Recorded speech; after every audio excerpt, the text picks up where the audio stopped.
I went over this for a while, so I know the volume. I want to welcome everyone back to the Learning Clinic on CKLU 96.7 FM. I'm your host, Bob Kirwan, and you're listening to the Learning Clinic Meet the Candidates radio show. With me in the studio this afternoon is John Rodriguez, who is running for the position of Mayor of the City of Greater Sudbury. Welcome, John. Well, thank you very much, Bob, and good afternoon, everyone, and thank you for listening. We are we're developing the Learning Clinic Meet the Candidates radio show along the idea that we're going to accumulate a number of shows, a number of video segments. We're videotaping this entire program, and over the course of time between now and the election, we will have an archive of these shows so that anybody who wants to come back, or if they missed this show and they want to access what's been said, then they'll be able to come back and almost be able to go through a course, in this particular case, John Rodriguez 101, about what John is all about, why he's running, what his positions are, what he thinks some of the issues are. And at the end of the day, we should have an informed voter going to the polls. A poll that hopefully this time around, people will have knowledge about what people really do think. And in this case, we have 45 minutes to 60 minutes, and we can pretty much have a very relaxed conversation so we can explore all of the topics. So I'm gonna say, John, start us off, kind of give us an overview of I guess, why you decided to put your name in again, and some of the things you're bringing to the table, and then we will start exploring some of the major issues and the major things that you feel have to be addressed over the next 4 years. So, who is John Rodriguez 2014? Well, let me start off by saying, Bob, that I think this is an excellent idea, and it contrasts very starkly with commercial media during an election campaign, where all they're interested in is the soundbite. Yeah, I know. Here we can explore ideas. Yep. We can explore visions. We can explore concepts that candidates have for council, for mayor, for our city of Greater Sudbury. I'm looking forward to doing this after the election too. Yes, and so this is very extremely important, and I applaud you for this program. Thank you. Because I like it, I like the concept, I like what you've outlined. Now, why? A little bit about myself that maybe a lot of people may not know. I spent a lot of my life, all my working life, working to improve community through education and through political action. And I spent my time in the classroom, and I felt I enjoyed, and it's my number one profession, and that's teaching. Working with children, working with parents, working with colleagues, working with educators across the province and across the country. I worked for the improvement of the working conditions of teachers. I was the president of the local teachers organization, and then I moved on to be the president of the provincial organization, always working to improve the quality of life, working life of teachers and educators, and ultimately by extrapolation, parents and children and the community. Then of course, naturally, it's a leapfrog to go from education of a classroom, education in the community, to education on a macro basis. There's a lot of similarities, isn't But a lot of similarities. I mean, we're in the realm of ideas. We're in the realm of thinking outside the box. We're in the realm of improving the community at large, the country, Right. the province, the riding. And so I became an active politician and served 18 years in the House of Commons as the Member of Parliament for Nickel Belt. I must say that I believe that my reputation as a representative of citizens was sterling, I will say that, because it was committed to serving the community and putting ideas forward in Parliament and holding governments accountable for the actions that they take. And then when I wasn't doing that, I was back teaching again. And then ultimately, when I was forced to retire, and we still discriminate, and I strongly believe that, that the one discrimination that society can get away with today is discrimination on age. Yeah. And I do hear it coming up from my opponents and from other people. Why would I want to be at 77 running for mayor? And Same reasons as when you were 27 or that's right. 47. So age is a number, and one has to examine the thoughts of the person, the energy levels, the ability to do the job. That's what counts. Yeah. So I ran and I was mayor for 4 years, 2006 to 2010. And in that time, we had laid out a program with the cooperation of council, always working with council as a team to devise a strategy, to devise a vision for the city. And in working through that vision, we achieved 42 achievements in those 4 years.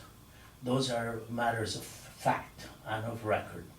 And so the record stands as an achievement of council working together with leadership that understood where it is we had to go.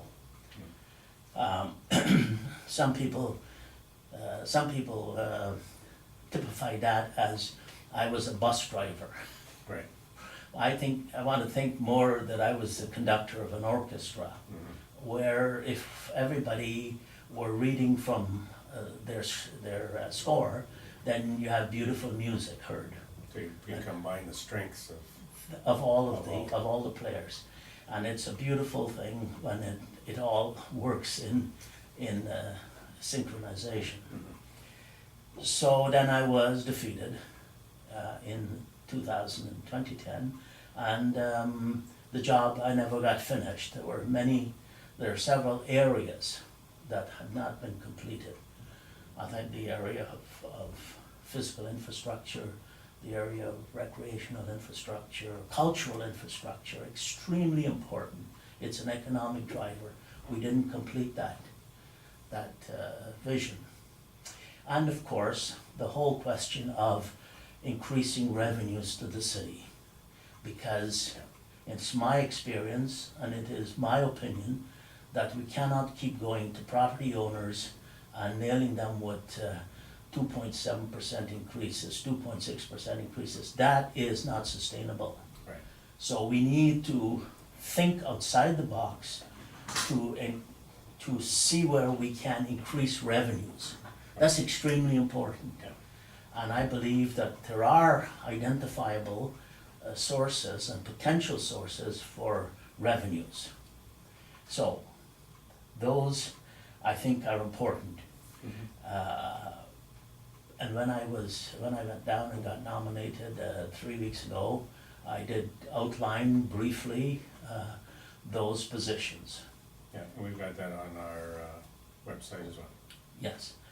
So, where do we go from there? So I want to talk about, the first one I want to talk about is the alternate sources of revenues to the city. It's extremely, extremely important. And none of those who have offered themselves so far have dealt with this issue.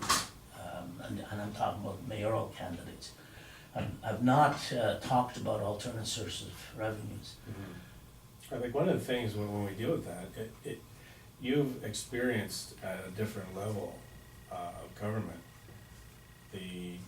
where the revenue goes, right? A lot of the mining revenue is one of them. There are other sources of revenue, but it's not as easy as it sounds to go and get some more revenue from the tax bases, like the tax revenue from the mining. We've been trying for as long as I can remember ever living in here to get more of our share of revenue, but that's not the only source of revenue that you're talking about, is it? No, well, that's my that- primary, That's a big, my primary argument is that sometimes, you know, Bob, the timing is everything. right, It's, timing in politics is key. Now, what's become au courant and very popular, and our First Nations brothers and sisters have shown us the way, and they have said to governments, federal and provincial, if you come on our territory to mine our resources, you will share resources with us. Mhm. So resource revenue sharing has become the new mantra for this provincial government that just got re-elected. And it's also the mantra for the federal government in Ottawa. So if we were to follow that through to its logical conclusion, then we at the municipal level, who are predominantly a mining community, then we should benefit from the ores that come out from under the ground in this community. And yet we don't. The province has done very well. The federal government has done very well over the last 15, 20 years in increasing their take from the mining industry, but the municipality has not. We've in fact reduced our take from the mining industry in our community, because all the taxes we can put on are the taxes on property, on the buildings. But when the buildings are knocked down and the buildings go underground, we lose the assessment. And yet our roads are used by mining company contractors to move and haul their ores to the smelters and refineries. And we, the taxpayers, every 3 years, religiously, we repair LaSalle Boulevard, Falconbridge Road, and any road that those trucks run on. It's 103 trucks a day, Bob, oh, I know, it's. on it's an average of 40 tons a truck. I think 102 of them go by our subdivision. Well, they do. valley. And the Regional Road 15 is not designed Oh, and built crap, to sustain that kind of traffic. no, no, So- we were on it yesterday, and it's so- not. So Freud would be looking at Sudbury as a microcosm of madness, Yeah, that we keep doing the same things over and over and over again, expecting a different result. yeah, And it's not happening. Yeah. So I was very disappointed, I have to say this, that we just went through a provincial election and no candidate, with the possibility of a minority government, no candidate raised resource revenue sharing. you're right, I didn't hear one. Not word of one peep, that. okay? I'm sorry, but Northern Ontario is our single industry towns, Yeah, single resource towns, and in our case, we're mining. Yeah. Now, it's also rather hypocritical that we can get, under the Aggregates Act of Ontario, we can get 7 cents a ton for every ton of gravel that's taken off a gravel pit in Sudbury, in Greater Sudbury, we get 7 cents a ton. But we don't get a penny, we get nada, ningun, niente, on a ton of ore taken out of the ground. All of that royalty goes to the province. This is an injustice, Bob, yeah. And, okay? you know, And voices have to be raised. They have a huge significance on it. Yeah, and we did the study, I had the study done. Jose Blanco was the chair of the committee, and it's called a refined argument. And mining municipalities across northeastern Ontario, I presented, made a presentation to all councils, and they unanimously voted to support resource revenue sharing. So, in my experience in politics, you don't just make one effort and let it die. Yeah. It's got to be that drop of water dropping every minute, every hour onto the rock. You can break through that wall, but You know. you're not gonna do it the first time you hit it. That's right. And in light of the fact that northeastern Ontario and northwestern Ontario are predominantly opposition members in the legislature, they're orange. Mhm. I expect that they should stand up on their two hind legs and scream. Yeah, they're kind of, This is- they're a group now, aren't they? Yes, this is not fair. Yeah. Okay, you talk about the horse racing industry. I think the resource revenue sharing it's a crying shame that we get not a penny share of that royalty that comes off the oars. Yeah. And I, Well, I Yeah. mean, that would have an effect on virtually everything, Well, every aspect of the government. absolutely, Municipal those monies could be used for infrastructure. Yeah. And we have a $600 million infrastructure deficit. That's pipes and bridges, and Yeah. roads and sidewalks and all the rest of it. Not going down either. And it's not. And I think that we have to be more aggressive with respect to getting a share of resource revenues. That's one. The other thing that we can use our share of resource revenues, and even if we don't get that in the first or second or third year, we have to address the issue of industrial parks. Right. We have to infrastructure the industrial parks. We've identified 5 sites. And we have to really put in the infrastructure. And now's the time to do it. I have to agree with David Dodge. This is the time when if you haven't got the money, you borrow it. And you do the infrastructural work that you have to do, because that's investing in the long term. Mhm. Because the economy is going to come around again.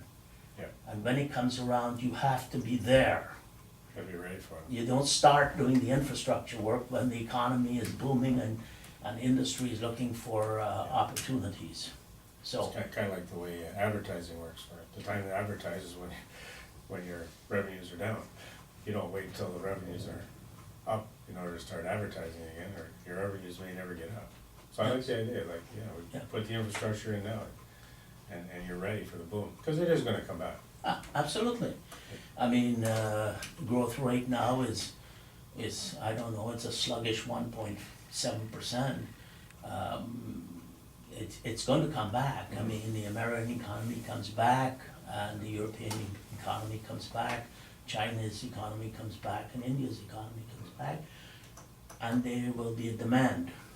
And so we have to be ready. Learn from history. Absolutely. And the other area that I think is crucial is we're 160,000 people, and we're spread out on the largest geographic base in the province. We're the largest geographic city in Ontario, and the second largest in Canada, and the 4th largest in North America. And we can use, and we have an official plan of the city, and we can use infill. Some people call it density. People get nervous about the word, but I would call it infilling. And so you look to encourage developers in making investments in housing. Okay, so I think you don't discourage developers, and so we need to work out the kinks at City Hall that are hindrances to developers, and that's bureaucracy and red tape. And we started that when I was mayor, and we didn't get it completed. We used to meet once every 2 months or so with developers, always getting ideas from them how we can streamline the operation at City Hall. One-stop shopping, for example, and we implemented that. And there are other, sometimes bureaucracies, and I've known that, and you've known it as working as a leader of teachers, and I've known it as an MP and leader of teachers, that bureaucracies dig their ruts, and they're comfortable in the rut, and they can't think outside the rut. So what we as leaders have to do is to encourage them to think outside the box, fill in the ruts, and encourage them to make decisions, even if they make a mistake.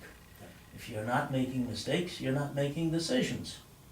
That was my message to all levels of management at City Hall. For heaven's sakes, make a decision. I won't hang you out to dry, and as long as you don't give away the taxpayers' money. Yeah, you can always revisit. And that's right, and if it didn't work, it didn't work, we change it. Yeah. But for heaven's sakes, think outside the box. Yeah. So we have to eliminate and we have to work out those barriers to development in the city. And we have to work with our citizens for them to understand that it's not always not in my backyard. And I think you're right, and your background and a number of people on council, their background in education, I really do think it comes down to making sure that people understand what you're trying to teach them. And we have, we have an opportunity. Get a break? We have an opportunity now to try and inform the public so they understand more about why the decisions are being made, instead of always trying to defend the decisions. Let's make sure that people understand what the thinking is, and that's nothing more than teaching. But it also requires, and I'm gonna say this frankly, Bob, it requires courage on the part of those who lead, Mhm. okay? Yeah. There are those who sit on the council, and I'm not pointing any fingers here, but I'm just speaking in general, Mhm. that they know that a developer who gets turned down by a council will end up going to the OMB. Right. And they know that there is no emotional consideration by the OMB. If the developer meets all the requirements of the planning department of the city, they will approve Right. the development. So we're playing games here, because we don't want to be, we want the OMB to overrule us. So we're with you, okay? And it's Big Brother down at Queen's Park that reversed the decision. Right. Yeah. And to me, I would say to our listeners, that's not courage, No. okay? And that's not being straight with the citizens. People have to know where you're coming from. Yeah. Takes a lot of confidence for a leader, but if you're gonna be sitting at city council, you have to have that. You can't, I understand exactly what you mean, like, you have to make those tough decisions. That's right, and you have to become informed. So you've got your staff to inform you, you've got your citizens to inform you, and you have to listen. Mhm.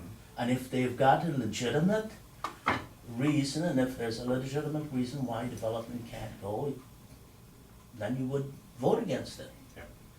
But if there is no legitimate reason, Yeah. and it meets all the requirements of your protocols, Yeah. then there's no. Not in your backyard isn't one of It's- the reasons, is it, that No, OMB it's, looks at? that becomes, it seems to me that that's an emotional response. And OMB wouldn't look at And, so those are areas that I think where potentially we can increase revenues. And the industrial park investment is not only in industry coming to the community, but it's also the jobs that are created. And it doesn't need to be a big industry employing 100 people or 200 people. 5, 10, and you get several of these. We have right now some 400 small and medium-sized businesses that supply the mining industry with goods and services. They employ 13,000 people. that. I've always said that if you can attract 10 people who want to live in Sudbury during your retirement, and those 10 people bring up 10 pensions and 10 bank accounts, and they buy 10 houses, that's a small industry. That's Yeah. a small business. That's like having 10 employees making an income. Absolutely. So there's nothing wrong with making us an attractive place for people in their retirement years. And if we have to make those investments, those strategic investments, we make them. Yeah. And then, of course, that now we extrapolate into the infrastructure with respect to recreation and culture, because as your community, and also we make strategic investments, and we were doing this when I was mayor, looking for strategic investments in meds and eds, medical research, medical services, and education services. Making those investments in meds and eds, I think those are crucial and vital to increasing the level of the creative class in our community. Yeah, but I used to think that meds and eds were kind of serving the two distinct demographics that, obviously the seniors are higher priority in medicine and healthcare, and the younger people more higher priority in education, until I became a grandparent. And all of a sudden I found out that education took on as big a priority, if not more, than when I was a parent.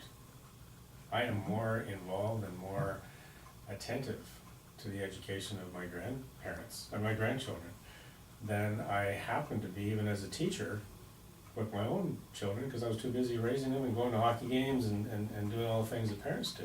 Now as a grandparent, I'm very cognizant of the importance of education as well as the importance of healthcare for the younger generation. So it almost, so to me, in my particular case, I've evolved from thinking, oh, healthcare, that's something that the older people think about, and education, that's something that the younger people think about too. Oh my goodness, I think as you get older, both of those priorities suddenly rise, and it's almost like it's a reverse. You see the synergies. Yeah, And it's there. yeah, I was, it was interesting you mentioned that, but I was invited by one of my former students at St. David's to attend his graduation at Cambridge.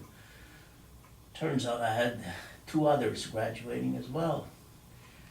These are kids I taught in grade 8 and grade 7, and I'm sitting, and they had graduation that ran 3 or 4 days, morning and afternoon, hundreds of young people.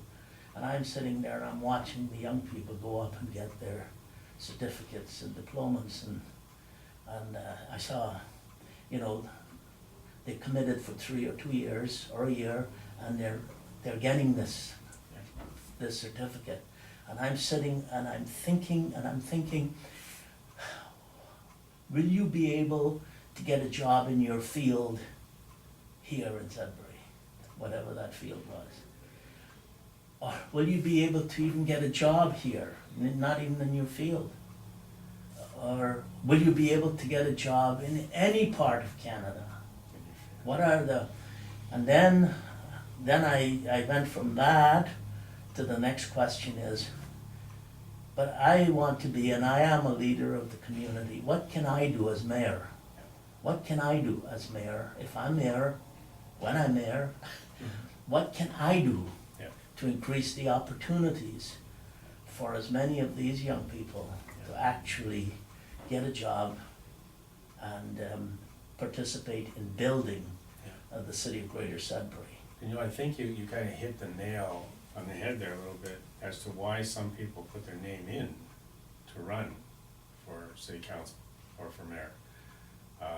Because at the end of the day, you're asking for 4 years of pretty constant scrutiny and work, and it's not the easiest job in the world, and you're certainly not gonna get rich on the job.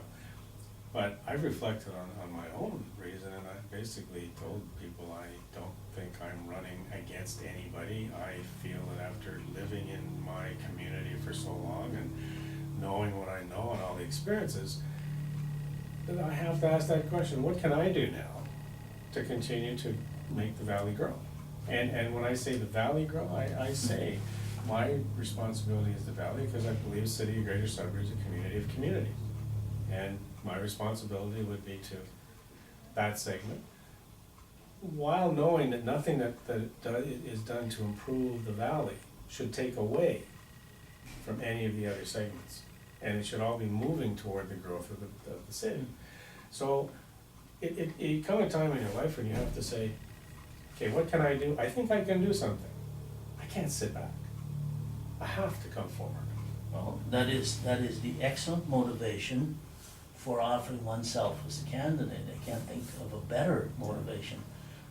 The motivation that says, for example, and I don't know of anyone who says it, but I wanna get rid of the people who are there because they're